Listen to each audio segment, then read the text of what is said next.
আপনারা জানেন, আমি হিন্দু সনাতন ধর্মাবলীকে অবগত করতে চাই, এতই যদি আমাদের হিন্দু সম্প্রদায়কে আওয়ামী লীগ ভালোবেসে থাকে, এই 2014 থেকে 17 সাল পর্যন্ত অর্ধ শতাধিক মন্দিরের পুরোহিতকে হত্যা করা হয়েছে।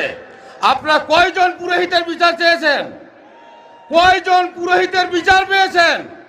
আর আজকে এই ইসকন সদস্য চিন্ময় প্রভুক নিয়ে আপনারা লাফালাফি করতেছেন।